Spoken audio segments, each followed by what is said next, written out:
It started with nothing. Just a quiet Saturday night in a suburban New Jersey living room. The soft glow of an old black and white classic flickering on the screen. One of those vintage Hollywood dramas where everyone speaks with their eyes and silence says more than dialogue ever could. I didn't plan for anything. I didn't even let myself imagine it. But when his hand brushed against mine, just lightly, like an accident, something inside me cracked. And once it did, once that part of me woke up, nothing could go back to the way it was. My name is Karen. I am 45. I've been married to the same man, John, for over 2 decades. We have 2 kids, a mortgage that always feels endless, and a schedule we stopped questioning years ago. E come some? I cook, we clean up, we watch TV, scroll through our phones, go to bed, and then do it all again. No fights, but no fire either. We function, that's the word, we function. But feeling wanted, seen, touched. That part of me had been quiet for so long, I forgot what it felt like. Until Ryan. Ryan is 29. My best friend's son. I've known him since he was in elementary school, running around barefoot in the backyard during 4th of July cookouts, sneaking cookies at Thanksgiving. When he thought no one was looking, he used to call me Miss Karen. That stopped a few years ago. Now it's just Karen. And somehow that made things feel different. He'd grown up tall, soft-spoken, thoughtful in a way you don't always expect from men his age. There had always been something gentle about him, even when he was younger. But now there was something else, something that lingered. He noticed things, like if I wore a new sweater, or if I looked tired. John hadn't noticed in years. That night, John had gone to bed early. His back was acting up again, and those muscle relaxers knock him out before 9. Ryan stayed after dinner. He said he liked old films, said they reminded him of a time when people still looked each other in the eye and meant what they said. We sat side by side on the couch, just like we'd done 100 times before, but this time felt different. The space between us wasn't just physical, it hummed. His knee bumped mine. Not hard, not intentional. I didn't move away. I just kept my eyes on the screen, pretending to pay attention. But all I could feel was the weight of his leg next to mine. Then his hand slipped. At first, it was subtle a grace, a few fingers brushing my thigh. My entire body went still. I didn't look at him, didn't speak. I just froze, heartbeat thudding in my ears. He didn't move his hand away, and I didn't either. His pinky curled, resting lightly on my skin. Then his palm turned upward, open, waiting. My hands clenched the edge of the blanket draped over my lap. My eyes stayed locked on the screen, but I wasn't watching anymore.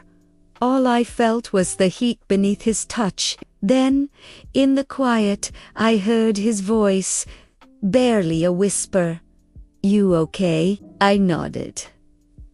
That's all it took. His hand settled more firmly on my leg.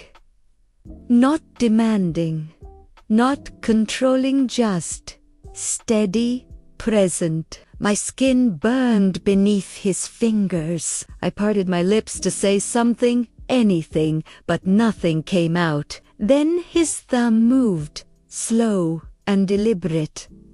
Just a single stroke across my thigh. My breath hitched.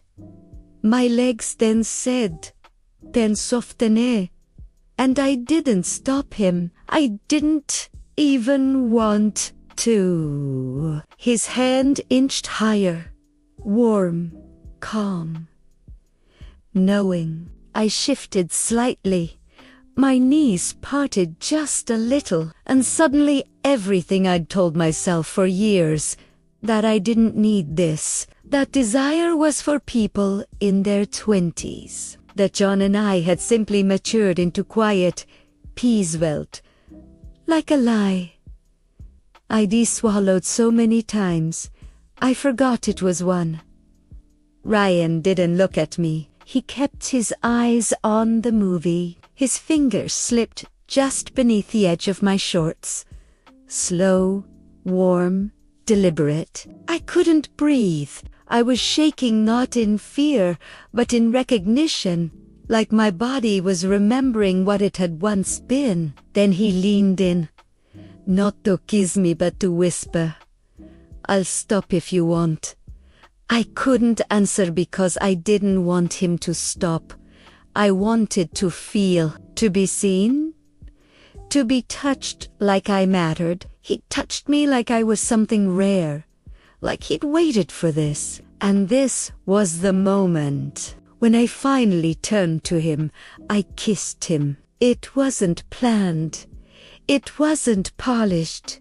Just trembling and soft and real. His lips on mine felt like resurfacing after years underwater. For that moment, I wasn't someone's wife. I wasn't a mother. I was just a woman who wanted to be wanted. The TV flickered behind us, long forgotten. We collapsed into each other on the couch. His hands moved slowly, carefully, like he knew what I needed before I did. My shirt shifted. His skin on mine was warm, alive. I kept thinking, stop, say something, walk away. But every time I opened my mouth, he touched me like I was something worth remembering. It wasn't rushed. It wasn't messy. It was intentional, quiet, dangerous. Then a sound somewhere down the hall, a creak maybe, a pipe, maybe a floorboard. We froze. His forehead rested on mine. He whispered, "We're not supposed to be doing this." "I know," I said. But then I kissed him again, because it was already too late. When the credits rolled, we sat tangled in silence. I looked at him, his shirt wrinkled, lips slightly swollen, eyes searching mine. "What happens now?" I asked.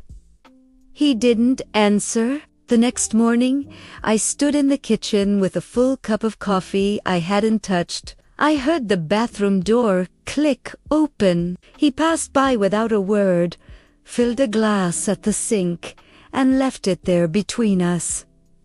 The tension, the memory, the silence. A few days later, we crossed paths in the laundry room. Our hands touched over the basket handle. "We froze," he said. "I can't stop thinking about it." "I can't either," I replied. But we didn't let it happen again, because it hadn't satisfied anything. It had only awakened it. I started locking the bedroom door, not to keep him out, but to keep myself in. I stopped sitting on the couch after dinner. I stopped watching movies at night, but I still felt his hand on my leg, still remembered his voice in my ear, the look in his eyes that made me feel like I wasn't invisible. A few evenings later, we sat on the porch steps.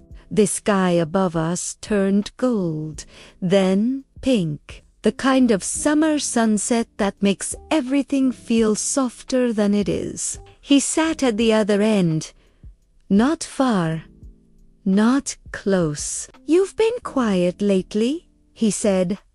"I've been thinking," I answered. "Me too," he replied. I looked at him and finally said, I shouldn't have let it happen.